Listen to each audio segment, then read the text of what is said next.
am I here? I have no idea where I am. I feel like, okay, I see myself. I'm gonna wait. I really actually think that there is someone at YouTube that secretly works at Nickelodeon, or maybe secretly works at Warner Music, or maybe secretly works at Sony, or maybe secretly works at Brian Friedman's office, or one of them, or Scientology. And whenever I go live, they all come together. This is my Russell Brand moment of like whatever, be free or whatever he says.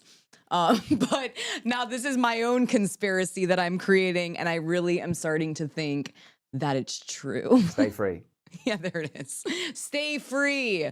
That's it. Stay free. I really actually do think that someone is conspiring to mess up these live streams. But I made it. Or I guess I'm just still here. Are you all still here? We're all still here. Everyone is still here. God, maybe it's also just like what's happening around me as of recent. Energetically, I'm like trying to think of like all the reasons why this would be happening regularly. Maybe it's because, you know, quiet on set, or, you know, Drake Bell the other day, Brian Peck. There's a lot going on. There's a lot of shifts happening. Definitely, I don't know, what's that saying, like Saturn's return or whatever, when you hit like a certain age, there's like a moment in your life where things come back from the past and you have to like make a choice. It kind of feels like that for me. I feel like everything from my past is here again, and it's shifting, and my brain is melting. Your stream is having a Saturn return. Yeah, my stream is having a Saturn return. We are here. It all looms great right now. Quiet. It all looms great.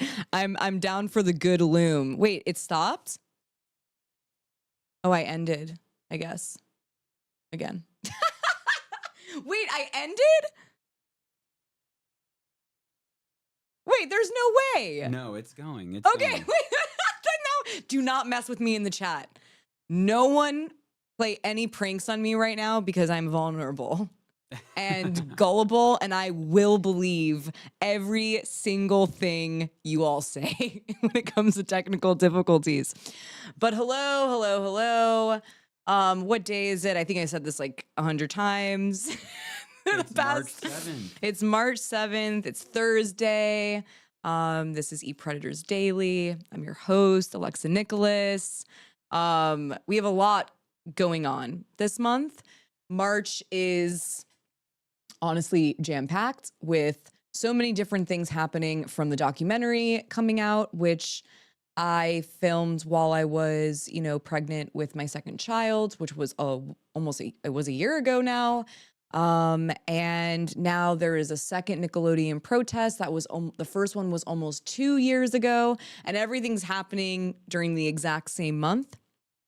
And so we have a lot to get into today, because my husband showed me this morning a very disturbing All That clip of one of the child stars, where I think it's Dan Schneider's voice, that I think after Brian Peck, you know, Dan Schneider was his replacement.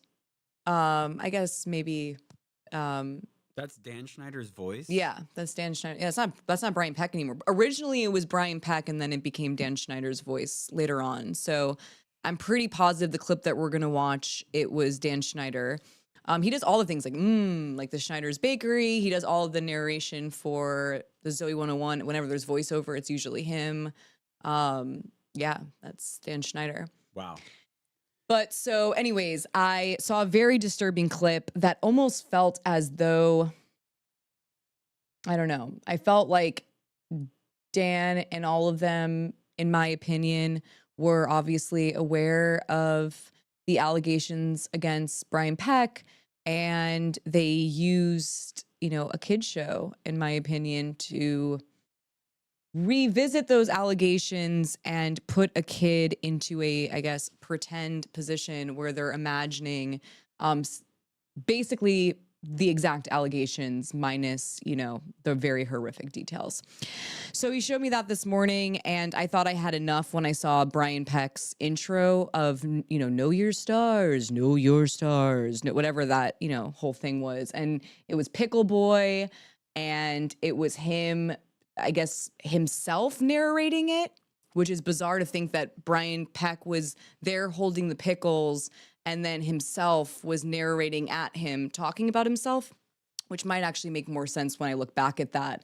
But it talked about, I guess, HURTING and teasing or whatever, pickles. And that clip alone was I just feel like there's not a time where I find footage from Nickelodeon that isn't disturbing. I've actually gotten, I think, to that point where I could go pause at any point in any of Dan Schneider's shows, or honestly, most Nickelodeon shows in general, and I'll pause and there will be something that is an innuendo or something that makes me deeply uncomfortable or triggered. And I'm not sure if others feel that way, but I'm definitely feeling that way as of now. So we're gonna watch that. We're gonna talk a little bit about the protests coming up. We're gonna go into memberships, perks coming back. I took a little bit of break from that for a few weeks after just personal things were happening, and now it is starting back up. And so I'm really looking forward to that. When it comes to Chef's Kiss and when it comes to the dinner party and doing social change now and hard feelings with Jeanette McCurdy, it won't be through Discord anymore, but it will be through YouTube Lives. And I'm just looking forward to having those Fridays be back because it feels like it's just nice decompression when it comes to all of the topics that we are usually speaking about here on ePredators Daily. And so, yeah, how's everyone doing? My brain's already, I'm like not even here fully anymore. I'm like, where am I? Deep breaths.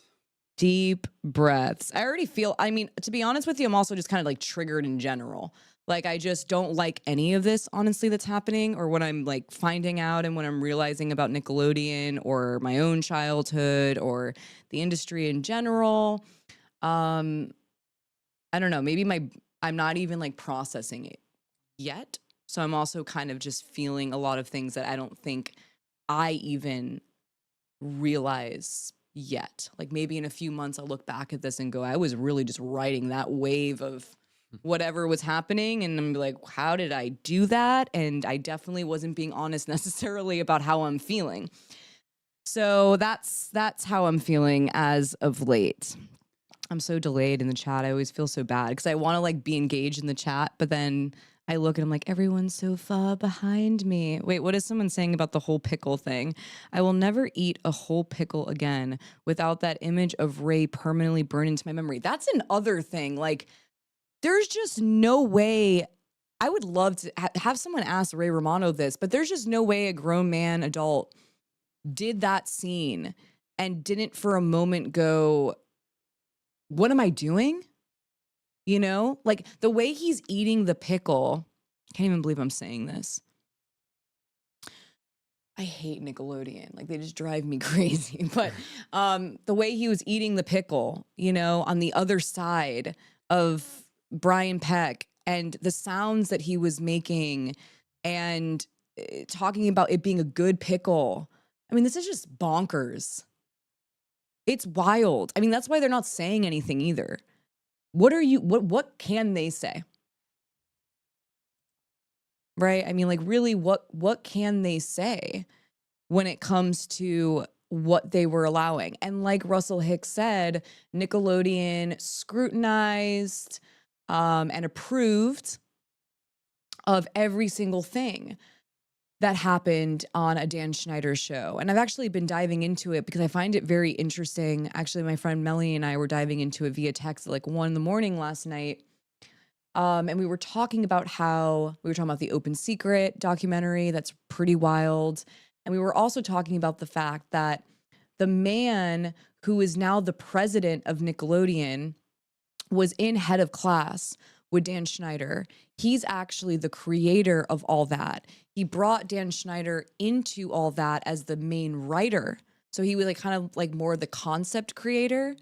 And then Dan was like, let's not write anything until we cast the children, and then we will write our skits around their strengths, basically, or their weaknesses or whatever. And just that connection is really interesting, that, you know, Brian Peck was hired by this man who is now the president of Nickelodeon. And when you look at Paramount streaming now, and you see that it's mostly Dan Schneider's shows that are getting rebooted. And so, I mean, there's no way he's not still in contact with Dan Schneider. I find that to be favoring a specific type of creator. And, you know, I'm very curious about what that relationship is there. Very curious about that. And very curious about their whole dynamic with Brian Peck. You know, to write this skit where he's Pickle Boy. Now, remember, he's a man, right? So you have to remember, even the term Pickle Boy is, pickle alone's annoying after we know what we know about Brian Peck. But it gets an extra layer added in when they're calling him a boy. The guy's a grown man, and, you know, he's being called a Pickle Boy. And it just, to me, in my opinion, it feels like an inside, I don't know. It's just not sitting right with me. I don't feel like there wasn't some type of acknowledgement to maybe Brian Peck's creepy behavior or something like that. It's just sad. It's like Nickelodeon still hasn't said anything.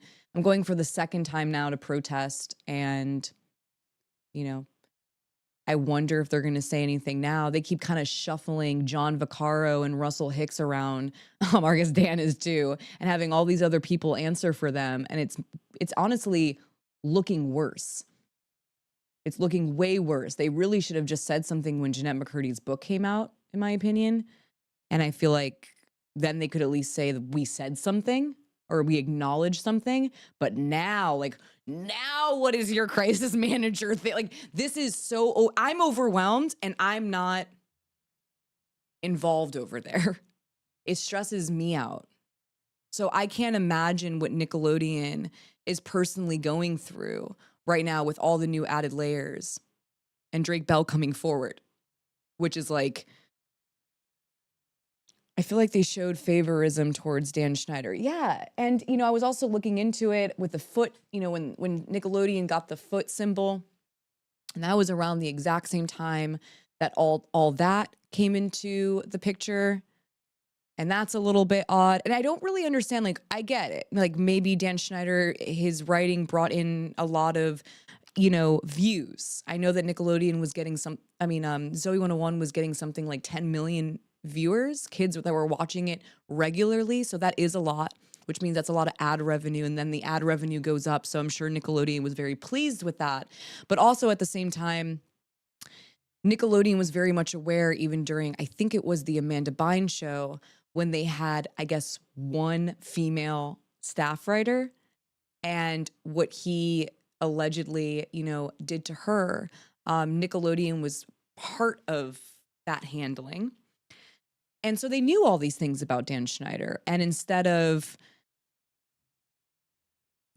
I don't know, putting him off for a while, instead there were, from what I've heard, NDAs, which means cover up, which means protection, and which means why. And what do all these men have in common? Like John Vaccaro, Brian Peck, Dan Schneider, Russell Hicks, but they're all kind of creepy too. My enemies are after me. Is that what I'm feeling like, or is that what they're feeling like? Who's who right now? I just like don't understand why they're all still in this club protecting one another, because it seems like they are still connected from what I've heard. Also, obviously, we know, if you haven't watched the episode that I did about my stalker and how John Vaccaro is somehow connected to that, and how also that means Dan Schneider is connected to that. And as of recent, I've been hearing that John Vaccaro is answering emails for Dan Schneider. Yeah, John. What is it? What are they protecting exactly?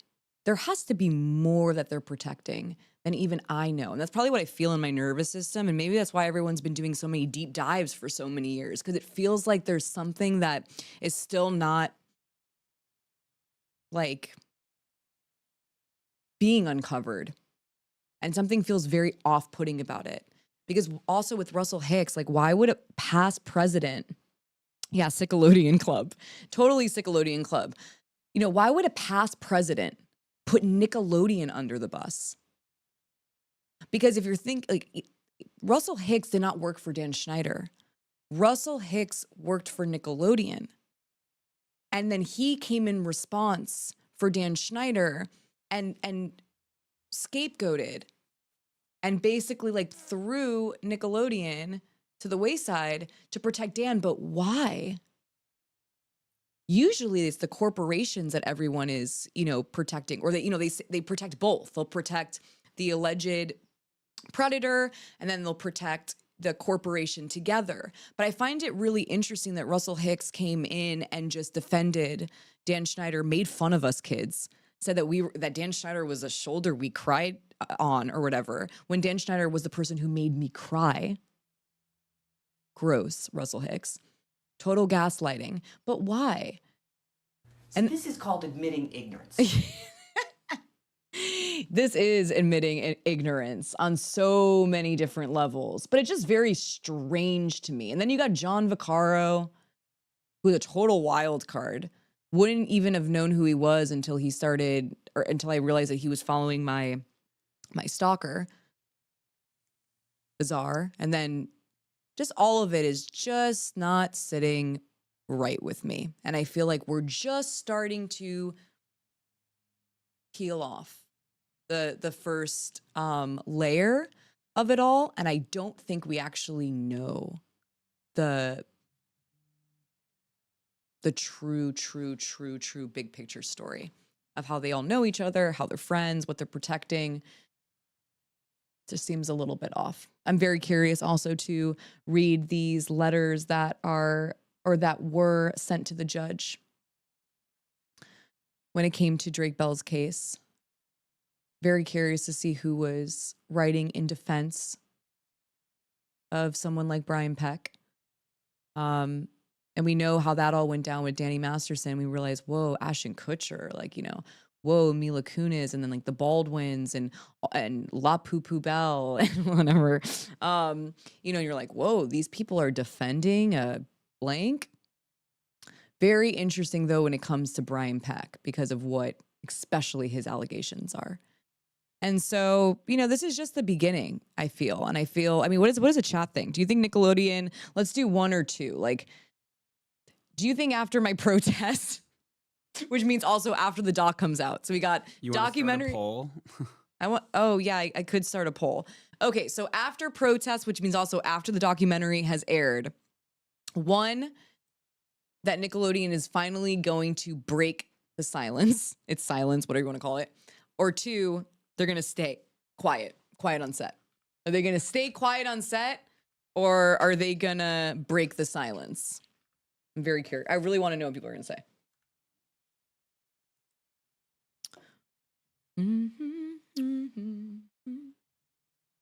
Let's see. Let's see what we got. Wait, yes to what? Wait, what is the yes to? Let me go. If they will break their silence. Oh, so they will. Okay. So we got yes. Ooh, 79%. 80? Whoa, this is like everyone's feeling a yes? Oh, now it's going down a little bit. Wait, I feel like, oh my God, is one word for garbage. I know. Wait. Okay, so everyone's feeling a yes. I kind of feel that too. But then, you know, sometimes I feel that and then I'm so let down regularly. So I don't know. I don't want to get my hopes up, but I kind of feel like they can't stay quiet. Does everyone see the poll going on? Just so you know, if you see, there's a poll just right above in the chat. What is this? What the heck was that sound? You don't recognize that? No. What was that? Who Wants to Be a Millionaire? Oh, wait, you're showing your screen on our screen. No. Wait. Who Wants to Be a Millionaire? Yeah, so yes, wow, that's a total throwback. Is that really the sound? When they have to answer the question. Wow, it's so dramatic. That show's so stressful. like How did that. anyone answer any question on that show with that music playing? I could not. Okay, that actually stressed me out. I'm like, that is the sound of if Nickelodeon's gonna say a word or not. They might. And I'm very curious what that statement's gonna be. I'm sure they've been working long hours on this statement, and also probably have hired every known crisis manager to date. Probably have all of them in one room, you know, trying to figure out what they're going to say. It's not only false, but it hurts your reputation. Yeah, that too. That's where they're at right now. I think no matter what they say, they know that it's not going to be good enough. So, and now you got newer people there, right? So like these things that are coming forward now there's a switch over in who works at Nickelodeon. And so, you know, some people might be like, whoa, I would never allow this. And like, I have no idea, honestly, what this is. And now I'm being thrown into the belly of the beast and having to say something or step up to the plate about something that I wasn't even a part of and I wasn't here when it happened. So I just still think Nickelodeon, regardless, you have children still working for you. What kind of example are you displaying to the world if you can't show any type of accountability for the kids that you have, you know, harmed while making loads of money off of them? Right? That to me is like, that's just bad. That's just Pikachu surprise reacts. Wait, what is that in regards to? For $1 million, that is my final answer. Totally. Wait, what was your final answer, Lindsay? Wait, I think they will continue to keep quiet. Whoa. Can you imagine if they actually stay quiet forever? like I leave this planet and I never hear a response. I never hear anything. That would be so deeply disappointing. I might have to like start camping out in front of Nickelodeon. Like, what was his name? John. What was his name, Miko? John. Sorry, who are you talking about? The incredible survivor who camped out in front of his John Vaughn. John Vaughn. If you haven't looked up John Vaughn, look up John Vaughn. What an incredibly inspiring, survivor. He literally camped out. I think it was 180 days. Just unbelievable. I feel like that might end up, I might start camping out. Like once the kids are, in college or whatever, I'm going to start camping out in front of Nickelodeon in Burbank. Oh, you're not showing anything. I'm about to. Oh wait, I'm little in the screen. Oh, there he is. Look at that setup. And then he eventually though gets like an RV. Oh man. And then of course an ad. He's amazing. He's so incredible. And his incredible friend who was there with him along the way. So amazing. So amazing. But yeah, Nickelodeon, that might be me. That might be me in 18 years when the kids are, in college and I can do something like that. You might see me do it. You really might see me do it. Okay, so I guess that's just a long-winded of how I'm feeling as of late and where my mind is going. And, this is a lot for me to process too. Like, never even thought this day was going to come. If anything, I felt like it was always going to live on YouTube with, very inspiring YouTube creators, of course, because they were uncovering this long before, like HBO, right? But still, it's a very different thing when it becomes, you know, an official documentary with an official network and, you know, all this money is poured into it, because then the industry starts writing articles about it and then people have to start paying attention to it and it becomes very real. Survivors united will never be divided. Yeah. I guess that is what this Nickelodeon doc honestly is at the end of the day. It is Survivors United. I never really got to meet, you know, everyone. I've met Drake before, obviously. But you know, we filmed our episode or our interviews separate from one another. We weren't on set with one another. And so this is gonna be a really emotional, probably watch. Because I have no idea, honestly, everything that is about to be revealed. But nonetheless, I never thought this day was gonna happen. And so it is a lot. And I think it's really important that it did happen, because we do need to have a lot more awareness and accountability when it comes to the entertainment industry and its dynamics with children, hiring children, and the impact that could have on a child's life into their adult years pretty much forever. So that kind of rolls me into the protest that's happening on March 19th. I bet they're like, oh God, like she's not coming back with that megaphone. Power to survivors! Power to survivors! Yeah, they're like, no, we've already heard it. We've already heard. They probably like hearing it in their like nightmares, you know. That's Dan Schneider like wakes up in the middle of the night and he's like just hearing "Power to Survivors." Who would have thought that would be scary, right? But it probably is scary for him. So March 19th. Ooh, there was something I did want to mention to the community, how you can help and participate a little bit with this protest. Is we are needing we're gonna be making a very special art piece that's also. I mean, honestly, it's just artivism. No, I don't want to show it. Really? I don't want to show what it is. It's a surprise. It's a surprise. So we're gonna don't show it. Okay. We're doing a big-ish surprise, and we need to raise some funds for it. And so, I didn't even pull up my Venmo for that because I would have to wait for the super chat. Anyways, whatever. I don't even know. I don't even have my PayPal up or my Venmo.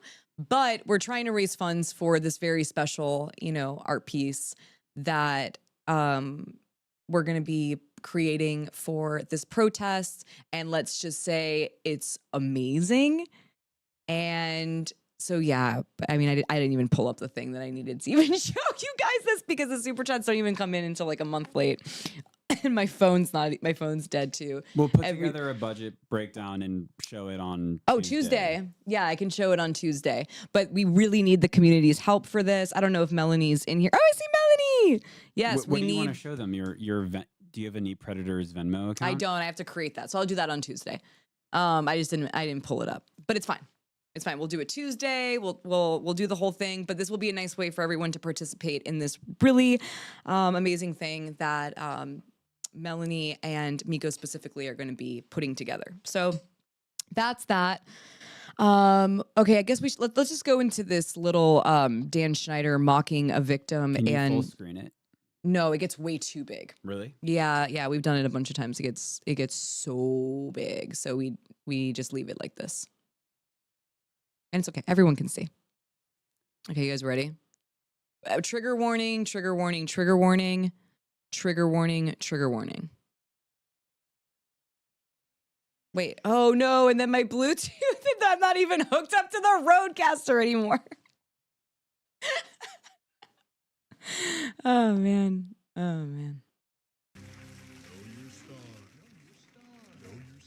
Wait, I can't even hear it. Can we pull this up? He's getting very sleepy. What? I'm not sleepy. Wait, I need to rewind this. I can't even hear it. Can you guys?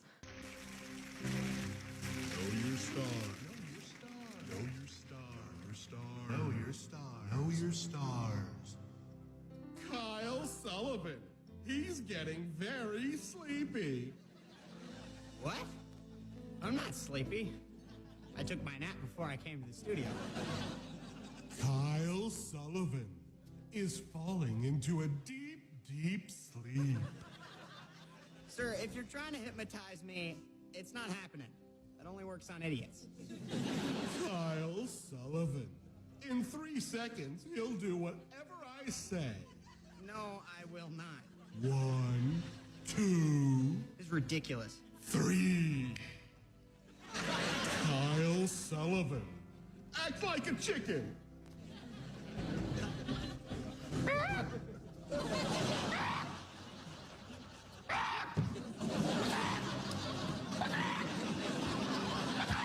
Kyle Sullivan. Dance.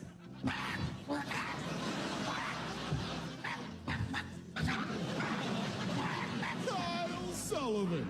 Drop your pants.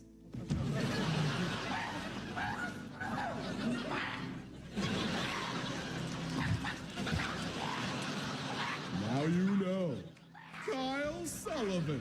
Okay, that I don't even know. Can anyone even hear what I'm hearing? Yeah, they can hear it. Okay, I wasn't sure. Everyone's saying they can't hear. I turned up the volume all the way. Oh, okay. So you guys can hear? Definitely. Okay, this I mean, I just want to go back here for a moment because if first of all, when it comes to the allegations against Brian Peck, I'm not sure if everyone knows all the details when it comes to these allegations, but they are very similar as to what is, I think, Dan Schneider here narrating to a child actor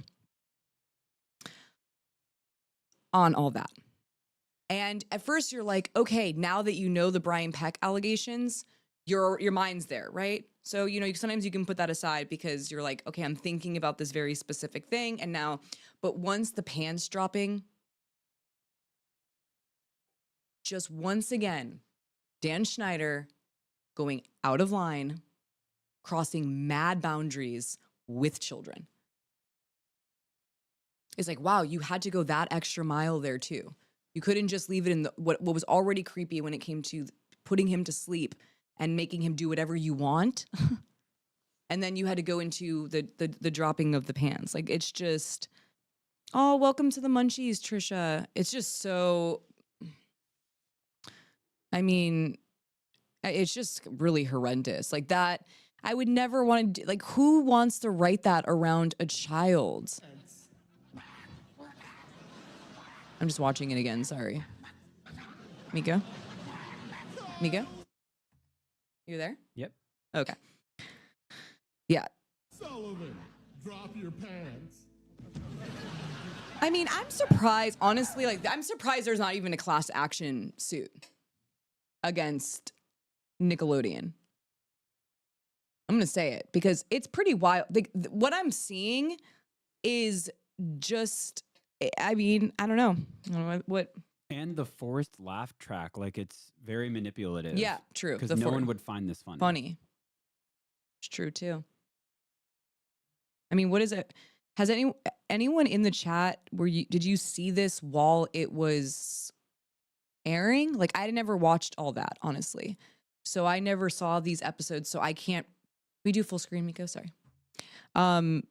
Where I don't remember watching it ever, so I don't have a memory of me watching any of this and what I was feeling or what I was looking at. Wait, maybe there should be. Yeah, I mean, there's just something weird about it. That there hasn't been any repercussions. Nickelodeon's not saying anything. And I'm sure that's probably in Nickelodeon's mind, right? Where they're like, whatever we say, like this statement is going to be it, Yeah, I didn't remember this at all. But yeah, there's once again, Dan Schneider. I mean, it's endless, honestly. I probably could do a whole live stream show daily and not even get through even half of the creepiness of Dan Schneider shows or Nickelodeon. And that kind of freaks me out. It's like a well of very creepy, inappropriate behavior. I watched all that, but I don't remember this. However, I don't remember a lot. I mean, yeah, it's like hard to remember. But what's interesting is like those things go into our subconscious, right? And when we're kids, our brains are still forming and developing. And just to think that this was the content that we were watching, and it's just very scary because it normalizes this type of behavior. It hyper-normalizes it, and then it desensitizes the child to, like for an example, an old man doing this. So if you watch this a bunch of times on reruns, and let's say this actually started to play out in real life, your brain might not be on the defense like it normally would because you're desensitized to Dan Schneider's freaking content. It's wild to me. It actually drives me. I'm moving on from Dan today. I'm like, I'm literally getting red. I'm like, he really grosses me out. Really, really, truly does. Yes, What the fuck is this shit? Yeah, what the fuck is this shit? I mean, people need to be more outraged, I feel like, when it comes to Dan. I don't even feel like we're mad enough with him. I don't even think I'm mad enough with him. Like, I don't even think, I mean, these are kids. And that he literally was narrating that. And then this was after, I'm pretty positive. Yes, it was, right? Was this during, after? I don't know, guess. We don't know. But I'm guessing this was, do we even know, Miko? I don't even think we know the date for this episode. Oh, when it aired in was this regards to after what? the Brian Peck allegations? And we have to remember something, and I think people forgot this, and I didn't really mention this in my last episode. This was happening to Drake Bell for 6 months. This wasn't a one-time offense. 6 months. Allegedly, I'm pretty positive that's what I saw, and Melanie can maybe correct me, but it was 6 months. Did you know that, Miko? I did not. Yeah, it wasn't one time. It was 6 months. Oh my God. And I don't like any of these guys, honestly, nor do I trust them. Rot and piss. When she comes in, it's so intense. Not as intense as, but not as intense as the want to be a millionaire or whatever sound. That was really intense. That makes the rotten piss thing like not even feel that intense. Yeah, 6 months. From what I remember, I think Melanie also saw that. I don't know if Melanie's still in the chat. But yeah, it was over a period of time. And Nickelodeon gave, Brian Peck access to children. And in my opinion, in my very educated opinion, I'm gonna start saying that. My very educated opinion, I feel like the way that they were joking around about Brian Peck was enabling him. Definitely. It's like, pickle boy, and putting the pickle through the whatever. And then, come on, Nickelodeon. Who was coming up with that, by the way? And it wasn't like anyone else was playing pickle boy, right? It wasn't Ray Romano playing pickle boy. It was Brian Peck playing pickle boy and doing all of that. It's very deliberate. Also, I don't know if anyone saw my latest Instagram post when it came to the Know Your Stars, so annoying, with Brian Peck, and it's him talking about the pickles. Where do you come up with HURT and TEASE pickles? Why? You understand? Where did that come from? That's not something you just, you don't just think of that. You don't. I don't believe that. Anyways, and my mom says something that I think is really, really truthful about coincidences. And she says, too many coincidences equals a plan. And it's true. I really, in my opinion, it just feels bizarre. And I don't necessarily believe it was just like coincidental that he was pickle boy and then, the HURT and teasing and the pickles and then the hole and then Ray Romano on the other side. Like what? I thought I just heard actual crickets. You are hearing crickets. Where's my laugh track? No, I do not want a laugh track. Laugh tracks are the lamest thing also ever. Like, is that era still here in comedy where they're still doing forced laugh? Oh, wait, no, Matt Rife or whatever his name is definitely had a forced laugh track, in my opinion. True. No one was laughing at those DV, whatever you want to call it, statements. So anyways, moving on, we're going to get into Russell Simmons today. We're going to get into P. Diddy. And this is all very much connected because not only for the reasons that the Free Britney movement and what happened to Britney Spears is now getting connected to P. Diddy and his involvement with representation by TriStar entertainment. This is all interconnected there. But also we're moving into an era, which I'm very much looking forward to, where we're starting to see how these institutions, you know, the men in the suits and like the men that, you know, you're like trying to get a job from because of capitalism are actually like criminals. It's Britney, bitch. Yeah, and she really like opened it up. Like Britney Spears really opened it up, in my opinion, when it came to the audio that we got to hear, you know, that first time when she was telling the world what she was going through. I mean, I'll never forget where I was, what was happening when I heard that. I couldn't even believe what I was hearing. And then to find out how TriStar, and, you know, allegedly, in my opinion, complicit when it came to starting up the conservatorship and, you know, all of the ABUSC that came along with that. And so, you know, that was kind of like the first step, I think, when it came to the bigger picture of how institutions are covering up, you know, predatory behavior, enabling it, or complicit. Now we're getting into a new stage with these adult windows opening up, the Cover Up Act in the state of California opening up, which basically helped a lot of survivors prove to the courts now how these institutions, specifically a lot of the time, or the ones that are more public within the entertainment industry, and how they were enabling and covering up criminal behavior and making money off of that by dehumanizing people and harming them, but then making money off of it. And, you know, when we think of Universal, or we think of Nickelodeon, now everyone, we all know what Nickelodeon looks like now. But, you know, I'm just saying, in a general sense, when you think of networks, you don't think of traffic. I'm just going to use the word traffic. You know what I mean? You're not thinking about traffic. You're not necessarily thinking about PDF files. You know, you're not necessarily thinking about RICO charges. You're not really thinking that per se. And now I feel like we're getting into an era where we're not just zooming in on these individual predators. We are zooming out a bit and seeing how they're able to get away with their behavior for as long as they did, allegedly. So it's all interconnected. And that's how ePredators started. And so that's why I'm actually beginning it with this. We don't have any corporate sponsors. We don't have any people with possible RICO charges coming up in ePredators Daily. This is completely community built. And, you know, I had been put into a position after, you know, I'm a survivor. And I, in a lot of ways, yes, I chose where I am today in the seat, but also I got put into this seat because of what happened to me personally multiple times. And I had to make a choice for myself how I wanted to interact with my personal trauma.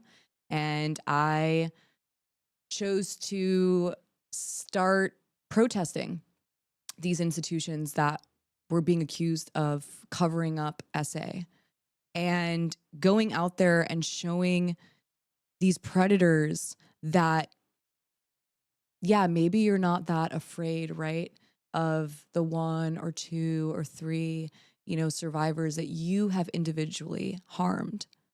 But what if survivors that you haven't harmed start showing up for them on their behalf? And then what if that starts to multiply? Because sadly, there are a lot of survivors out there and there is way less of them, surprisingly. And that made me feel really good in the sense where I felt like not alone. And I felt like if my own individual justice was not ever going to see the light of day, at least I can go out there and tell them I'm pissed about it. No, I'm kidding. Go out there and unite with other survivors and show them that we're not as scared of them anymore, because we're realizing how much we're not alone and how many there are of us and what we can do together. And so that's how ePredators started. And it's now grown into being here on YouTube and streaming and breaking down specifically institutional cover up. And, you know, and it's completely community built. And so becoming a member of this channel really helps make it sustainable. I I choose to be here 2 times a week and then also on Fridays and once a month protesting in an institution that has allegedly covered up SA. And, it's a lot of work emotionally and physically and mentally and the whole thing. And so any way that you can contribute to what's happening here is just so greatly appreciated. So liking this video or sharing it with somebody, turning your notifications on so when we are going live, you see that it's happening. What's another way? I'm trying to think of also very simple ways, or resharing any of the TikTok videos or any reel, just because we need a lot more survivor-centric, survivor-led content when it comes to who's narrating these stories. And, we always talk about experts, right? In America or colonialism, expert this, expert that. I really do believe survivors are the experts when it comes to what we've gone through. And we need to support one another and make sure that it is us who are in the center when it comes to breaking down what this all is and what this feels like individually. So that's a way. And then also, what else? Oh, Patreon. Patreon is also a great way to help support the movement. And it goes towards a lot of these protest signs that are behind me. We do all the graphic design and, concepts for these. And it takes many, many hours, days leading up to a protest, goes into these protest signs. And sometimes we make 10 to 30 protest signs and we have to print them and it's a whole thing. And so the Patreon goes towards helping keep this sustainable and being able to protest and actually make protest signs fun and cool, in my opinion, where they're not getting, if you do the same one over and over, it can get kind of all right. So this keeps the activism exciting for me personally. And I think it also brings a lot of light to the protests in general when we're out there with other survivors. So the Patreon goes to that. Also, I'm doing live Q&As. There's merch discounts on the Patreon. And there is also a predator-free playlist that comes along with some of these tiers. And one of my really exciting things that I am really starting to put a lot more energy into is creating a survivor-led, survivor-centric media, like a magazine. And it's going to be also digital as well. But I wanted to create something that, highlights the survivors that we are hearing about. Because I feel like, let's go full screen for a second, because I do want to say this. The reason why this magazine is very important is because whenever I hear a survivor story on Hollywood Reporter or whatever, I see the predator's face everywhere. And the survivor is faceless. And that already happens sometimes because the survivor can choose to be Jane Doe, right? You end up choosing to be Jane Doe. Or he can end up being John Doe. And I get that. But over and over again, survivors are these just survivors. Survivor of this person, survivor of that person. And no one even knows who these people are.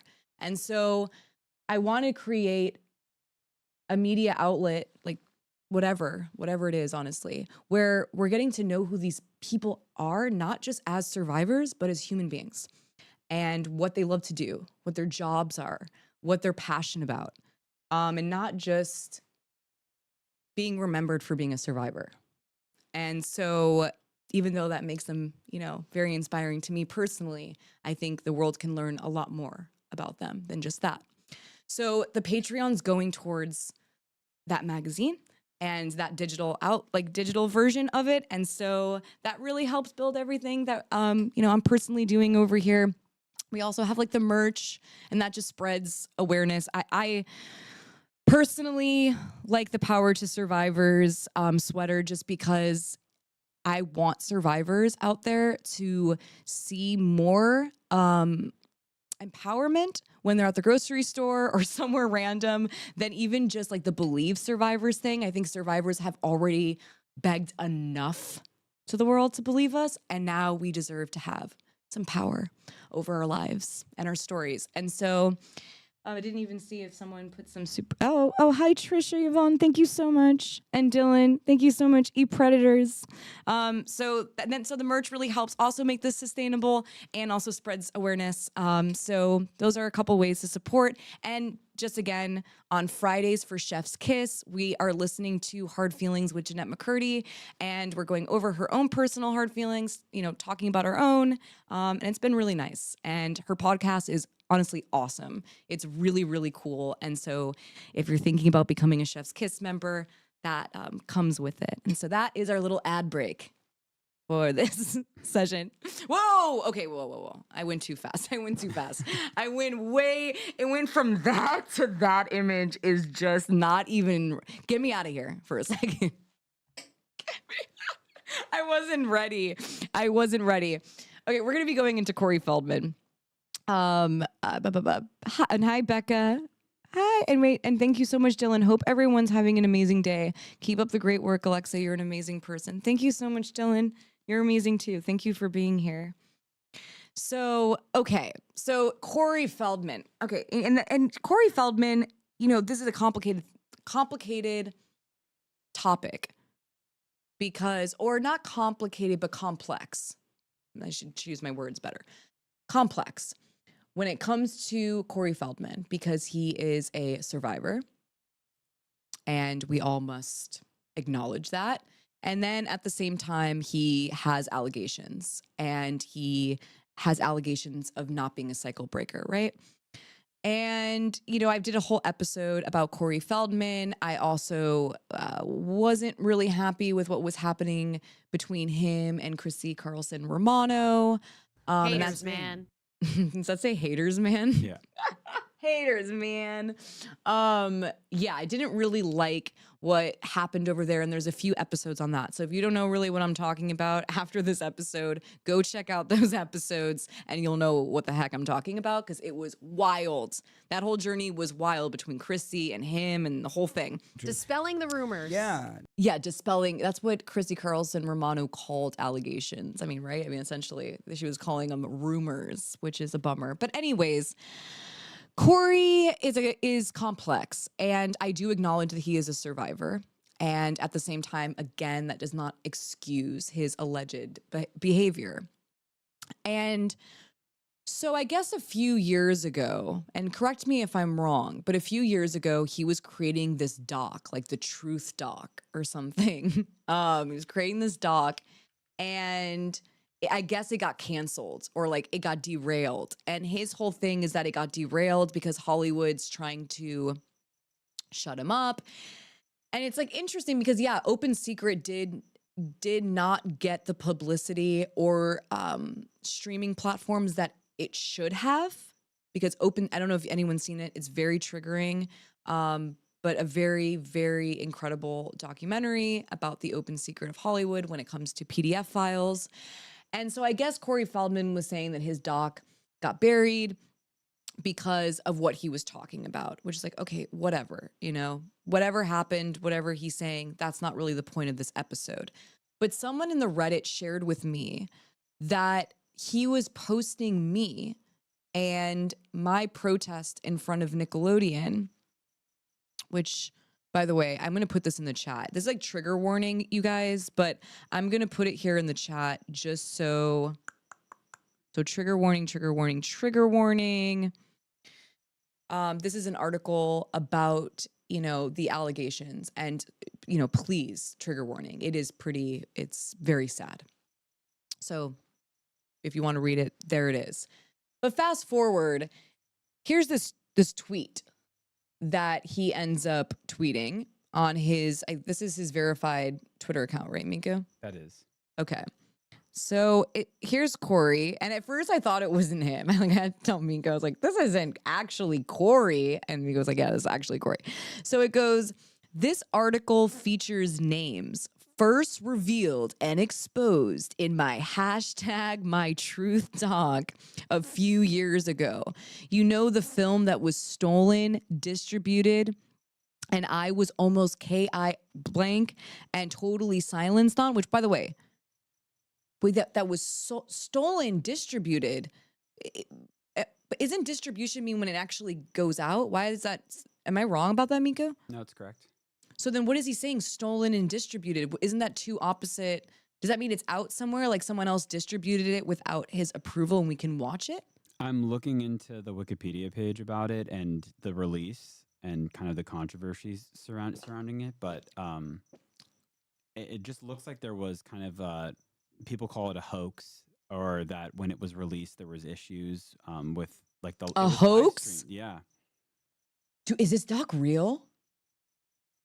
Wait, is the doc It says that real? It premiered March 9th, 2020, so 2 days from today in 2020. Wait. Does anyone know anything, any information about the... It says Los Angeles Times reported inside Corey Feldman's wild screening of his essay film as it went off the rails. A short time into the screening, Careful. Feldman stopped the film and took to the stage. Wait, you can show me on the screen too on yours. Okay. Yeah, show me so I can see. Oh, there we go. Okay, Oops. okay. Oop, there we go. Okay, now I can see. Yeah, Wait, where is it? it's right here. Looked at the stage claiming he was having technical issues with the online stream, like me. That I can relate to. Technical issues with the online stream. Many believe that the technical disruption was a hoax. Wait! Like he made a technical issue so that he can be like, oh, I can't play the movie? Wait, stop. Wait, am I reading this properly? Yeah. Can we scroll up a little bit? Okay, wait there, because I can't see it. I'm Okay. blocking it in the Oh, bottom. yeah, There we go. sorry Yeah, about that. I'm like blocking it. Wait, okay, it's a technical disruption with a hoax. However, the server showing the movie came under attack from an unknown source. After the interruption, the film screening resumed. So it they was did seen. watch it. It was seen. Okay, so following the release, Feldman claimed that he was in danger and left the country. Has anyone gotten a hold of this? Wait, let me see I want to see the photo. Can we zoom in on that a little bit? Well, maybe not. Whoa, that's a kind of wild, what's in there? Are those like magazines? It's okay. Yeah. That is okay. So basically we don't know. We don't know. So people have seen it, but it never got out there as far as, I guess, past that screening, which is a little bit odd. Which I'm very curious as to why. I wish Corey Feldman would honestly go in a little bit. There's an hour-long interview where he talks about the documentary. Well, maybe we'll do that next week. No, not next week. I don't even know Okay. what my schedule is like, but not today. But I'm actually very curious to stream that because I want to believe. Do you want to watch at least just a couple minutes of it? No, or because the I'm afraid first- what he's going to say, and I know Really? I have to review it because he's going to say the P word 100% in the first 5 minutes. Okay. Because even in his when I pulled up his Barbara Walters thing, or it wasn't Barbara Walters, it was like one of those interviews. He literally just went off saying it like 5 times in the first sentence. And I was like, okay, let's not. Let me review it before I play it. So anyways, let's go back to this though, because what I find, regardless of him and his situation with the documentary, is that this documentary has still not really been released. I haven't seen it. I can't find it streaming anywhere. And so whatever, it's kind of this invisible documentary. But he takes the chance here to use my personal protest. Can we show my screen? Sure. My personal protest to kind of, I mean, what's the like take credit? No one should take credit for doing something altruistic per se, but it just felt like a plug moment for him here. And he goes, and I was almost blah, blah, blah. And it says at Marty Weiss, hashtag Dan Schneider, hashtag Brian Peck. I outed them all. Hopefully this film makes it out. And you're just like, and then you look down and it's me. And you're like, dude, do you even know like me and like what I've been saying about like it's kind of meta in a way because he doesn't really say anything necessarily about me and what I've had to say about him personally, but he is plugging his documentary and also saying like he's the first person to, and wasn't this right after the Quiet on Set doc aired? I think so. I mean, the trailer for it. Oh, yes. right. Yeah.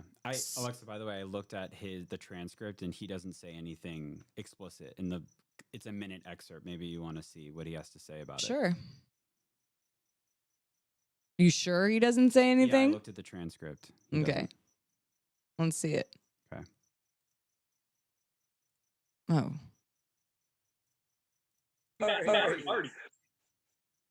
Well, it's all wrong, Mika. It wasn't the most fun night I must say I've ever had, but at least it was hospitable.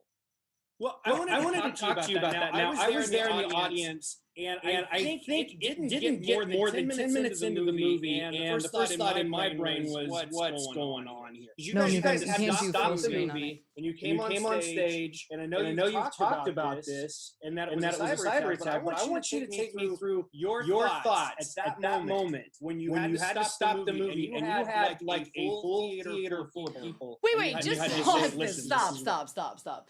That'd be like me literally being serious about the fact that Nickelodeon is blocking my stream when I'm having technical difficulties. So what, he just happened to have a technical difficulty while he was airing the documentary for the first time, and he's trying to state that someone was trying to stop it altogether, and then it just resumed?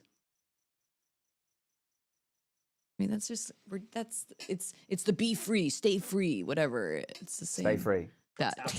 I want to know what you were feeling, because it was like one of the craziest things I've ever seen.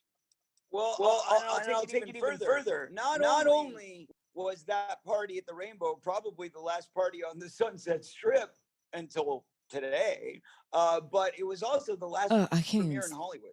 And I don't know how many people are aware of this, but I had always said that my movie was going to shut down Hollywood when it came out. And I guess I was right, even if it wasn't due to the movie itself, but it was the timing that was. I want to watch this doc. I mean, to be honest with you, like, in all honesty, I want to see it. Corey, someone send this to Corey. I want to see this documentary, though, because I am interested in seeing what it is. Because if he was mentioning Dan Schneider in this, what did he know about Dan Schneider? What does he know about Dan Schneider's connection with Brian Peck? Because I mean, in this tweet, we'll go to the tweet. I'll watch that later. Okay. It's a little, but in the tweet here, it seems like he is trying to say that he has. What I find kind of annoying though about Corey's tweet here at the same time is like, you made this documentary. And you said you mentioned Dan Schneider, but none of us got reached out to. Like, did he reach out to any of the survivors of Nickelodeon? Or, like, what is this doc exactly? Because you have to make sure that you are letting the survivors of Nickelodeon be aware or feel like they can participate if they want to or not. It's like just giving like a heads up to survivors. So I find that weird that I've never heard any lead up to this documentary before it was shown at this screening. But I am curious. I do want to see it just because, if this is exposing a person that I have grown up around and that I have said more than enough about what kind of person he is, I am very curious about that. But it's like, is Dan Schneider mentioned? And then I got like someone said in the Reddit, we can go full screen. Someone said in the Reddit that basically they saw the doc and that Dan Schneider was never mentioned. Really? Yeah. I got a message. They were like, no, that was actually false. Like, Dan Schneider was not mentioned. I think Brian Peck was, but not Dan Schneider.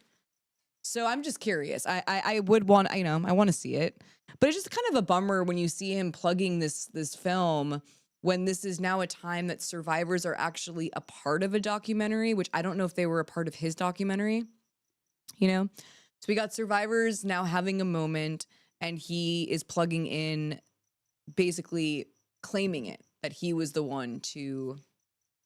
I see the documentary is actually uploaded on Internet Archive. What? Yeah, I'm scrolling through it right now. No, don't play it right now. I'm not going to play it. I'm just looking to see, obviously, if there's any like pictures or. Wait, no, Jimmy, there's someone in the chat saying they saw it. Yeah. And so, wait, Jimmy, Dan wasn't mentioned?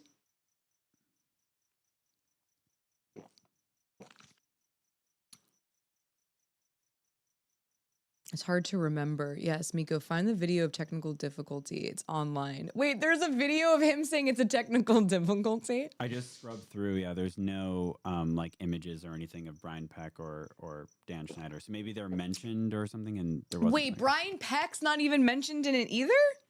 just from my initial scrubbing of like the timeline, I just don't see him there. Really? Nope, not that I remember. Okay, so Corey, what are you talking about? Wait, Corey, I know what you're talking about. I actually have an amazing, incredible clip when it comes to what happened. Let's see. What happened? All right, you guys ready for this? Has anyone seen this? We got to watch this. I'm keeping it muted so that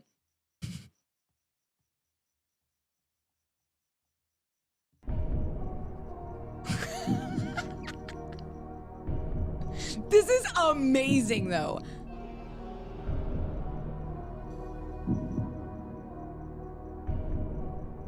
Wait. This is so scary. Like watching this without the music is so much, it's a total different feeling. Like with the music, you're kind of like jamming along with him.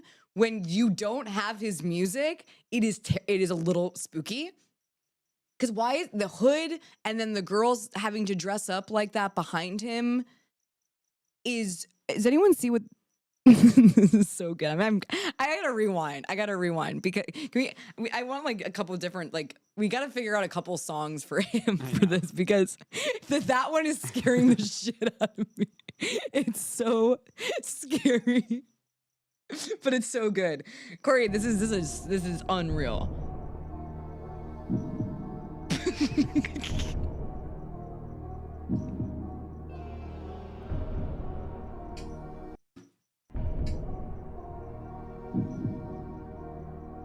Stop.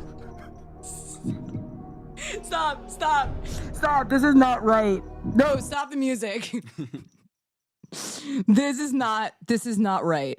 This is not. Is anyone seeing what I'm... Wait, tonight's sleep paralysis demons? This is just on... I wonder what the Today... This is Good Morning America? Like, I think this is like the Today Show. I want to know what they were probably like, what? We weren't expecting this type of performance. Let's keep going a little bit. This is making me laugh a little bit. Let's watch. Oh my God. No!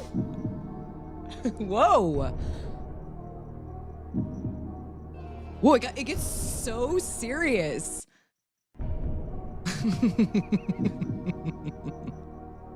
That's just unreal. Where does this go? Does he keep dancing? This is so... Okay, this is freaking me out. Okay, all right. He gets a little bit more in it. Like I can see now he's like in the groove of it. Whoa! Whoa! Okay, I gotta get out. You know what? That was... Why did you show me this, Miko? Miko, this... I apologize to everybody in here that you even had to experience also, this alongside. The context of knowing the allegations surrounding the treatment of the band members. Yeah, right? yeah, they were band members, the people who correct. So it's true. Makes it even more kind of sinister. And well, yeah, but also it's that music really does it. But also the fact that like, why are the women having to wear? Like, why are the women having to wear that? Is it like the Charlie's Angels thing? He's like the demon, I guess, and they're... No, it's Charlie and his angels. That's like what he's going for. It's the three angels with Charlie from the old 70s TV show, which is like it's just bizarre. And you're like, what really is the point of this exactly? He really likes hoods, huh? Look at all these hoods. Wait, Corey Feldman returns. He has a lot of different. Whoa. He seems like he's a deep dive. Dude, he said that he met the woman at a Playboy mansion who had dreams of acting and singing and stated that I like helping them to help girls who were kind of lost and needed to find their way. They're called Corey's Angels. So yeah, there's maybe like a kind of Playboy take on. Well, he loves Hugh Hefner. Remember, he defended Hugh Hefner in Chrissy Carlson Romano's podcast, which they were just rumors. And like, I can't believe Chrissy Carlson Romano legit had. We can go out of my screen. Dispelling the rumors. Yeah. literally had Corey Feldman. I mean, sorry, not Corey Feldman. Actually had Holly Madison on her show and talked about that. And then afterwards had Corey Feldman on it and just legit discredited Holly Madison just because Corey was like, yeah, there's no truth to that at all. You're just like, whoa. He said that he sought out girls who were 18 and who he thought were virtuous and honest and loyal. Okay, that sounds really creepy. Also, there's this. Wait, go back to my screen, by the way. There's this. Oh. Here it is. Wait, let me show you. I don't know if anyone has seen this, but it gets... Look at the truth. Whoa. Okay, I didn't realize that it went there. But isn't the Twitter... Oh, here we go. Here it is. Here's Corey Feldman, allegedly. July 11th, 2016. He goes, see, now you know I wasn't lying. You are a beautiful girl. How old? 17? You're like, what? And then she goes, 16, but you were close. I mean, I guess this is... Yeah, there's the cycle again, you know, like that's the cycle right there that it's awful. Right. It's not to say that his documentary isn't valid or... I don't know. I want to see the documentary. Did anyone like the documentary or like found it valuable? Like, did you personally learn something about the documentary? I heard it was this. Did I dream this? I could have sworn I remember that the other Corey, who is no longer here. Corey Haim? Yes. That he said, or his mom said, that Corey wasn't telling the truth or something. And then I love that the doc is called Truth. But if I remember correctly, wait, did you see the tweets from Corey about his #1 fan who no, she was young. Destiny? No, I haven't. Who is this? Richard Mailer? No, I haven't. Yes, in Somerset. Wait. Oh no, rest in peace, Destiny. Really? Yeah, Holly Madison is a legend. Agree. And then like, what is Christy Carlson Romano doing? And what is that? I mean, it's no longer. No one can find it. I have it though. I got it in the alleyways. I'm like. Corey Feldman said that Corey Haim's mom, she's bad. She's a bad woman who protects evil. Wait, what? Mm-hmm. Wait, no, Corey Feldman said that about his mom. Yeah, Corey Haim's mom. Mom. But that, I think, is because his mom was not actually okay with what Corey was doing with her son's trauma. I go, this is way too big in our lens. It's just not sized. Oh, okay. So, if you saw what I'm seeing, but where is it coming from? You just need to move it over like a little bit here. Yeah, I'm trying, but it won't let me move. Oh no. Okay. But it's okay. Can you read it or no? No, it's okay. Feldman has taken to social media to respond to Haim's mother, declaring that she protects. Oh, there you go. Yeah. Now I can see it. Corey Feldman, who announced a $10 million fundraising campaign on October 25th for the purported documentary meant to expose Hollywood, blah, blah, blah, will be kicking off. Okay, whatever. So there's like beef between them, but that's not what I'm thinking about, because I'm pretty positive she had something to literally say about him using the other Coreys trauma. She There was says it something right about here. it. I didn't see it. It's a long con. He's a Oh. scam artist. It's I right didn't here. see that. It's right beneath, right where you 'Cause you- stopped. Okay, Right here here. we go. Oh, here we go. Judy Heim says that Corey Feldman's been talking about revealing the names of his and other blank for 7 years since my son blank, who has publicly argued with Feldman in the past about his contention that Heim, who blank in 2010 at 38 of pneumonia, was repeatedly ABUSED as a child by multiple individuals. Judy Heim is convinced that blank, blank, blank, her son occurred on a single occasion at the hands of one man. She continued by saying it's a long con. He's a scam artist. If he was serious about this, he'd share the information he has with the police. True. Feldman clearly does not feel that he is conning anybody. Corey Feldman took to Twitter to respond to Judy Heim's claims, declaring that she protects evil. What does that mean, dude? My Wikipedia page is all bullshit. That's him, by the way. While claiming, wait, I want to read the rest of that. Sorry. While claiming, where is it? Okay, wait. While claiming that Heim isn't even her last name anymore. Feldman had to say, you guys, I don't ever say anything about blah, blah, blah, but Judy Heim no longer her last name. And it's a bad woman who... Bad woman? What does it even mean? Like, yeah, bad woman. Like, that seems just bizarre to phrase it that way. All right. Con artist, huh? What do we think? I'm going to ask the chat. Another poll? Let's do another poll. Do we think that the Truth documentary is telling the truth? Number one. Or do we feel like the truth is a lie? Number two, the truth is a lie. God, you guys, I've had a rough couple of weeks. My brain, I'm like, what am I saying? Does it make sense to you guys?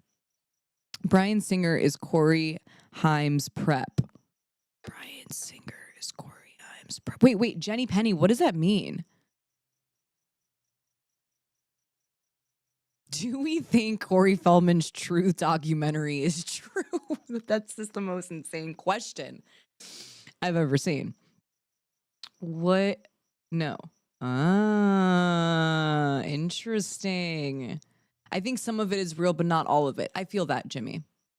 Where you can, like, some bits and pieces, you're like, oh, yeah, but then the majority, you're like, maybe not.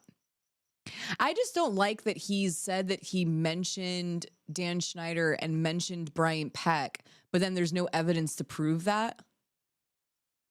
We'll have to watch the doc. Oh, wait. So by the way, this is awesome though. So this is actually kind of funny. So after he tweeted that, I tweeted back at him and had to say something back to him, which was kind of just basically like, ew, like, why are you trying to like compete? Like, I don't know, take ownership over someone's trauma, you know, basically. And he blocked me. So I am now blocked by not only Christy Carlson Romano, but her good friend Corey Feldman too. Haters, man. Haters. Just haters. Jeez. But yeah, so he blocked me. Which is, you know what though? Like, just for one last time here, I just want to see.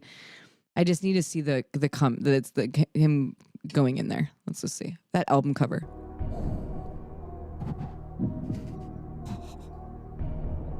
Whoa, that tiptoe though. That's like on point tiptoe.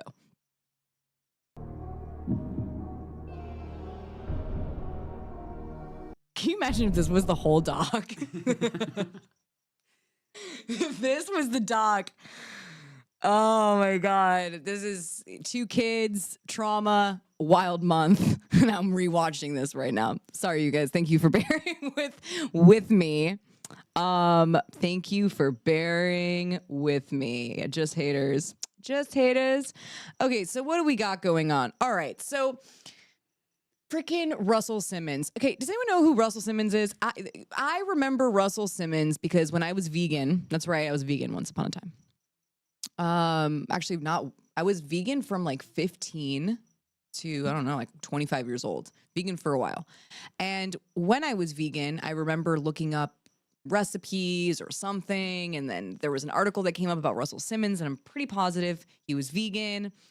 And when I saw him on the internet, it was like everything was basically just him doing yoga poses, him eating vegan food, wearing the beads, the thing, the this, and Bali and there and everywhere. And that was my first, I don't know, I guess, view of who Russell Simmons wanted people to, how he was wanting people to view him. And now fast forward, many brave reported survivors have come forward about Russell Simmons, and so much so that there was even a incredibly inspiring documentary that HBO put out called On the Record. And again, trigger warning when it comes to this documentary. Obviously, we know what the topics are when it comes to Russell Simmons. But this really, really incredible survivor by the name of Drew Dixon was a big center point of this documentary, and it was just beyond heartbreaking. And it's the same story time and time again, right? Where you're seeing a woman, having a passion for something, choosing a career that she's passionate about, and then guess what, right?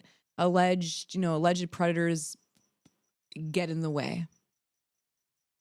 And I mean, that's saying it way too simply. It's not like they get in the way, allegedly they are punishing, these predators end up punishing these women who turn them down. These women who might speak up about them too. So many women have lost their jobs. And it's, I don't want to use the word jobs because sometimes we have jobs that we don't necessarily like, right? I'm talking about passions. Things that and this is not just women, obviously. This happens to many people. But passions, dreams, and they never happen, or they get, what's the word I'm looking for? When something gets derailed, they get derailed or destroyed by predators that don't want to take any accountability, and instead they want to silence and punish and blackmail these individuals so that no one knows about their secret or no one knows about their pattern. And when you hear the Drew Dixon story, I did an episode about that as well when it comes to L.A. Reid. Allegedly, Drew Dixon, brought in Kanye West, brought in, what's his name? John Legend? Is that John Legend? And because, L.A. Reid was not getting what he was pressuring to get, he would say no. Like, no, I'm not going to sign Kanye West. Like, I don't personally like Kanye West. But, he was Kanye West at the time. This is years and years ago. This is before Kanye West was like signed, and look how much, look how much he's built, right? Everyone knows who Kanye West is. And, that could have been a huge turning point for someone like Drew Dixon as an A&R, right? A woman in the music industry. That would have been a huge moment for her. And L.A. Reid, in my opinion, and from looking at, the complaint, looking at all these stories, he didn't want her to have that. He didn't want her to have that. And it's always this punishment that happens over and over again. And that's why there must be accountability, because I don't know how, this is many, many years ago, right? But her career was derailed. What she had a passion for was taken away from her. And that needs to end.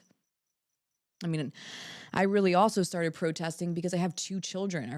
When I really started protesting, I had one child. And that day when I realized I was a parent and realizing the things that I sadly experienced within my own career path, my own dreams, and how people have ruined those. How do you protect, right, the future? How do you protect others from not having to go through what you personally went through? No one deserves their dreams to be destroyed because they don't want to, they're not attracted to you. Like, what? And this is a reality. This is a reality. And it's just a power and control situation, and it ruins people's lives. And On the Record is really an incredible documentary, and it really shows it's one story, honestly, out of many, where people are put into these positions where their lives don't end up being what they dreamed of them to be because of an alleged predator. And multiple when it comes to Drew Dixon, Russell Simmons, and we got L.A. Reid as well. So, but what I really am liking, I'm honestly starting to see things that I like as of late. When it comes to, Nickelodeon documentary coming out. Then we also saw, sorry, why do I always blank on her name, who sued Trump and won? Defamation and her civil case. Wait, someone say it in the chat. Yeah, I need the slow mode off because that actually helps. Wait, what's her name, Mika? I'm blanking too. Can we search it? What's her name? L.A. Reid it's Jean Carroll? Jean Carroll. Okay, so we have Jean Carroll, right? Jean Carroll, defamation. How much did she win? $83 million. $83 million defamation suit against Trump. Unbelievable. Huge step forward for survivors, because usually it is the alleged predator who sues the victim for coming forward, right? And my mom would always say this a lot. Like, why aren't these men, for example, why aren't they getting sued for defamation when they go out everywhere? No, I did not. She's a liar. No, I did not. That's defamation, right? But I think misogyny, for example, you always think woman, liar, and no one even thinks about this. But that is defamation as well, or could be seen as defamation to a judge. And if you can honestly prove more factual evidence or evidence in general that something did happen, that's straight up defamation to say that it didn't, and to call that individual a liar. Because a lot of women and a lot of survivors in general, they lose their jobs, their careers, because men start calling them liars. And they also find out that these survivors, these individuals, are whistleblowers. And capitalism doesn't like a whistleblower at all. Predators don't like whistleblowers. They don't want anyone telling and letting people know, what they're doing or what kind of person they are. So Russell Simmons is getting sued for defamation. Remember when we used to just see Survivor getting sued for defamation, Survivor getting sued for defamation? Well, look at all these brave survivors, right? And winning too. So power to Drew Dixon. This is very inspiring. This is a new era where survivors are really taking their power back.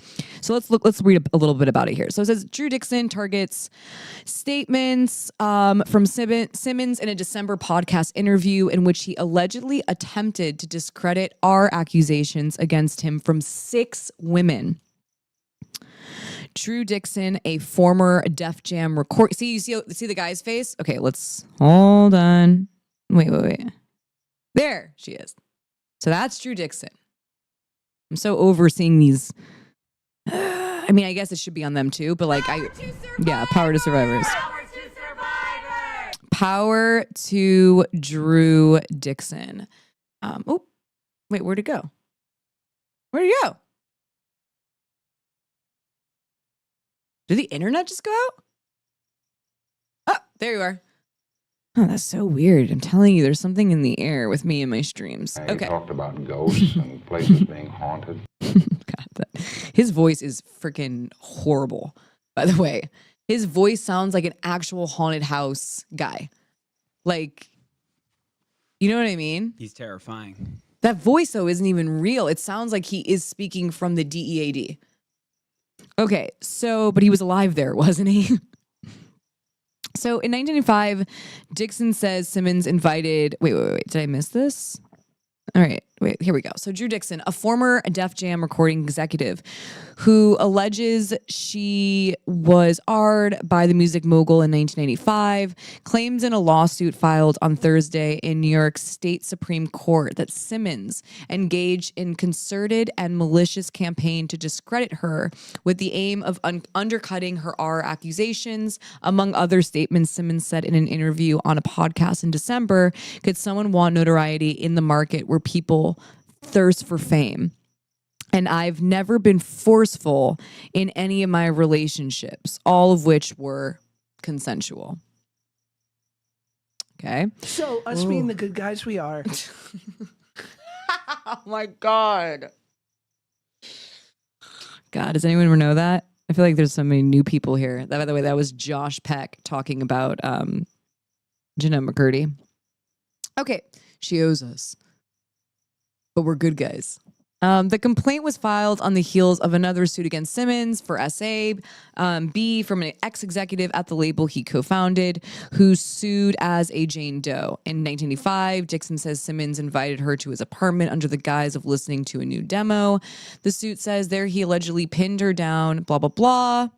Can't say any of these things. It's awful, absolutely awful. In December, Simmons was interviewed on an in-depth with Graham Basinger. He said on the podcast, among other things, if you slept with as many people as I did, thousands, and we're talking about 6 people. Wait, he did not say that.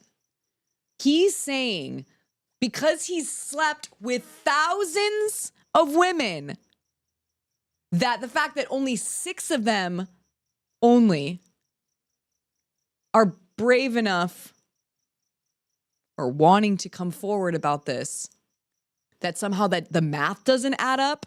No, bro, the fact that there's 6 period out of you bragging, I love it. Thousands. I've been with thousands of women. Like, cool. All right. That's not really the point of this though, Russell. This isn't about your, this isn't the 80s anymore, okay? This isn't the 80s where you know, whatever, can talk like that. You see how men, they can say they slept with thousands, right? But if a woman and then like, or a survivor, for example, like if you read Brian Friedman's court documents, the cross-examination, the deposition, are you on birth control? How long have you been on birth control? When was the last time that you blink, blink, blink with somebody? Always. And then you see a guy getting out of being accused for the R word by saying he slept with thousands of women. That drives me. That is the patriarchy right there in a way. Can you imagine a survivor saying anything remotely like that? Like, I've slept with thousands of men, so I know this one was R. You know what I mean? It's like the same thing as saying, I've interacted with millions of people, but I only KILLED'd one of them. Right. Exact. That is so true. That's exactly it too. It's like, so what? So a person who has blanked somebody, unalived them, right? That could be the first time they've done that. It doesn't mean also every single time Russell Simmons has been, you know, whatever. That just excuse is so nauseating to me because, sorry, I have to mention the patriarchy. I do have to mention the misogyny there. Women could never say something like that. It's very dehumanizing too. Like each person's a number. Right. 6 of them. Or whatever. We're talking about 6 people That out of ratio is thousands. pretty bad, actually. By the way, thousands? I don't know. Russell, really? Thousands? I don't know about that. I don't know about that. Okay, so according to the complaint, Simmons made the statements with the aim of targeting the women who had publicly accused him of SA, which includes Dixon. In their full context, Mr. Simmons' statements have the effect of accusing Miss Dixon and the 6 people's accounts of lying about being SA'd by Mr. Simmons, that their recollection of A did not match his, and implying that Miss Dixon lied about her account of the A because she left and felt hurt or thirsted for fame, even infamous, the complaint states. Dixon also takes issue with Simmons' his accusations directing the interview. Oprah Winfrey, an executive producer of On the Record, who he claimed pulled her endorsement from the title at his urging in 2019, according to the suit. Oh, so Oprah Winfrey was attached to the On the Record documentary, and then I guess last minute pulled out of it. And I guess the accusations here is that Russell Simmons had something to do with that. He has continued in his campaign to discredit Ms. Dixon, referring to the main accuser firm On the Record and calling her a liar for making the account of a public. Defamation that started in December 2019 has continued until today, writes Kenya Davis, a lawyer for Dixon, in the complaint.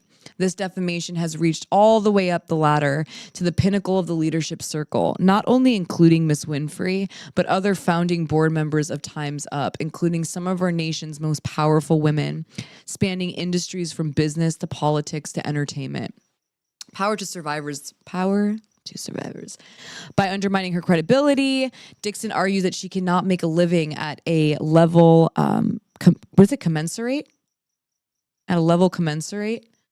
Wow, I can't even speak anymore. With her experience and track record in the music industry. She claims Simmons' defamation has forced closed her reentry into the entertainment industry. That was one of the most heartbreaking components of the documentary, was just seeing her care for the craft, for hip hop, for wanting to be in the scene and continue the advancement of that genre into music and the popular discourse. And he is trying to claim that it's all for fame, yet this person was so passionate about the craft and about music. Yeah, she actually was doing her job and loved her job and had passion for it and sincerity.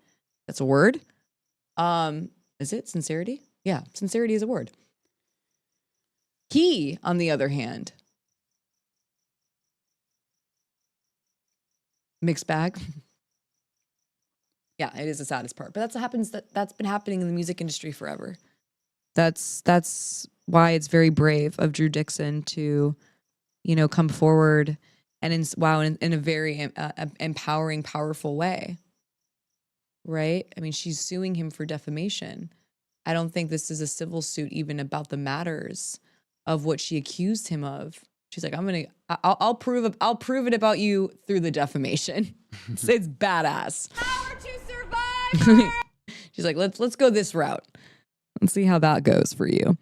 In November, Dixon sued Antonio L.A. Reid, a Grammy-winning music executive known for helping launch the careers of Usher, Outkast. Oh, and that's another thing with Usher. Wait, go full screen for a second because I want to pull it up, but I think it's in my text. I think I texted it to myself. You guys have to see this. So Russell Simmons has all of these allegations, right? And wait, let me find it. I definitely have it. Here it is. Great. Okay, now exit out of here. Okay, check this out. So just as of recent, Usher vacations with embattled Russell Simmons in Bali as troubled music mogul says that a friend walks in when others walk out. Eat enablers. Yeah, but also it's like, that's not the time to use that. You have to also make sure your friend's being held accountable. Your friend allegedly is lying. He has accusations of lying about what happened. That's when you're not being a good friend. If you're allowing your friend to lie and hurt somebody else, that's not being a good friend. You're not stepping up in the way that a good friend would or should. So here they are just smiling away. That's something I always experience as a survivor when I look at these alleged predators on their Instagrams and shit. They're always smiling, getting yoga, getting a whatever yogurt. What are they called? What is a yogurt? Froyo? Froyo. Yeah, froyos and DJing and going around the world and like skating on ice caps and like, you know, and they ruined my life. This survivor ruined my life. Really? Do you see that smile right there? Now this is what the music industry is all about. Yeah, Pete Diddy. I mean, it's heartbreaking to me because most of the time it's an alleged predator that is like, my career is ruined and you know, my life is ruined and the survivor's lying and blah, blah, blah. But then they're like smiling on their private jets. You know? Makes me upset. You know, the survivors just like making their way through the world, sometimes barely. Look at this. Look at this. And of course it's yoga. You know, we all know what that kind of makes him, you know. I don't know. Just spiritually bypassing. It feels like it. Oh, can I show you this? Wait, I want to show this. This is, wait till you see what it looks like in here. Wait, look at these photos. Wait, oh yeah, him going into the car. But this is the classes he taught there. Can you, no, okay, wait. I didn't know there were that many white people in Bali. Neither, a lot of tourism, of spiritual tourism, which is honestly sometimes the worst kind. But yeah, he's teaching a yoga class. Now, can you imagine if the person that was teaching you yoga had the allegations that we were just reading? I mean, this is wild. That actually feels more common nowadays. Like most yoga practitioners and teachers. Yeah, true. There is that. Not all of them, but yeah. They can be, oh, this is him yelling at a woman on the phone. I forgot this. And she muted it. But apparently I love that he's like yoga and then it's this, like of him like screaming. Wait, Alexa. Yeah, show me. Look at this quote. Show me. Can you read it? Meditation is a way to let the noise settle and see what's inside. Okay. The fuck does that even mean? What is this, Miko? That's his quote. Is it not? Yeah.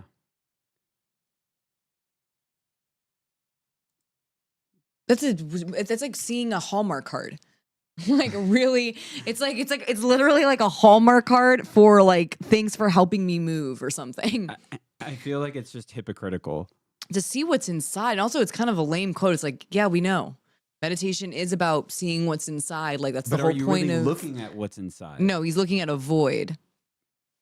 Well, that's the thing is they argue like neutrality. I mean, not neutrality, but there's this toxic neutrality that ends up coming about in the spiritual, especially the new age. I would say like the colonial, like, I don't know how to say it, but like definitely the Western way of Eastern philosophy is full of a lot of spiritual bypassing, a lot of being neutral about things that you cannot be neutral about. No one should ever be neutral about oppression, right? Or the G word, you know, that's currently happening. There's no neutral there. It doesn't exist. Stay free. Yeah, that's him too. Where is he even lately? How many lawsuits are happening to him? But you can't be neutral. And I saw that, you know, obviously when I came forward, his girlfriend is like deep in that realm of just like Topanga and like basically everything I was saying. It's basically what they're doing, Usher and Russell Simmons. And you can just tell that there is a privilege to some of the people who engage in this more capitalistic approach to spirituality, where because they have access to things that honestly most people do not, they're able to ignore reality. And I just see it a lot, and it's a bummer. And it's not, those are people that I don't honestly want anything to do with personally, because they don't live. It's okay to be, there's nothing actually wrong with being spiritual. It's about when spirituality becomes, when you remove yourself to humanity, from humanity, I think, because you're still alive. You're still here. And yeah, meditating is good, but also we got to also take care of each other here in the flesh. And like ignoring that, I think, is also extremely unhealthy. So, that's my take when it comes to, wait, what a freak. Wait, I love to meditate. I love meditating too. Actually, whenever I get to meditate, it's such a wonderful experience. And it's sad, like what the industries now that have capitalized off of something that is free and amazing, like meditation, and spirituality. This is free. And there's this whole industry around it. And then you see what kind of people now are engaging and how they're using it and how they're using it to bypass real issues that are here on this plane. And it's just a bummer. It's just a bummer.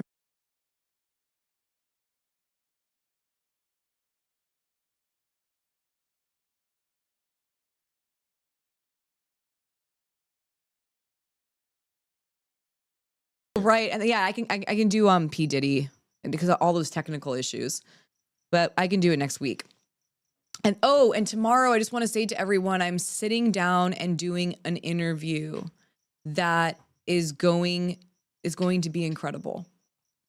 It's a long time coming. I can't say yet who the person is. But this will be the first sit down. Isn't it the first? Oh no, Shelly was the first actually, but it was like different then. Like I feel like this is going to be a lot longer, obviously.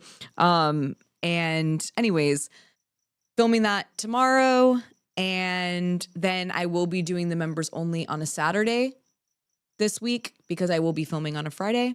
But I look forward to seeing you all on Saturday, and then Friday I'm filming. But I'm so excited to share it. It's going to be airing on the 16th, I think. The 16th will be the air date for the pre-recorded interview with the survivor. So I just wanted to say that because I'll be signing off kind of after this. Let's see. Oh, wait, this isn't it. Oh, that's Brian Friedman.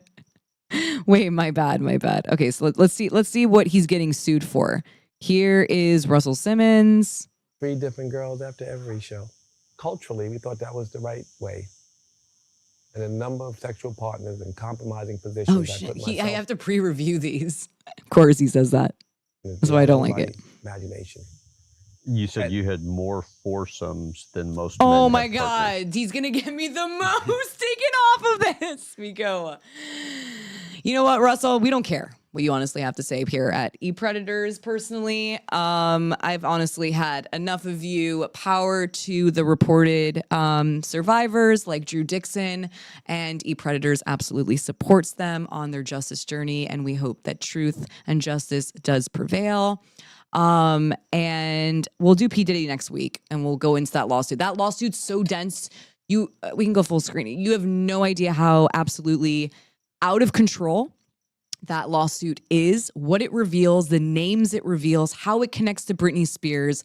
It is wild and universal, and I really think it's important that we dive into that. So next week, we'll just start off with that. And thanks again for going along on this journey with technical difficulties and dealing with my own melting brain while I'm computing and processing everything that's been happening. And so this community is so awesome, though. And I will see you all on Saturday for Hard Feelings, Chef's Kiss.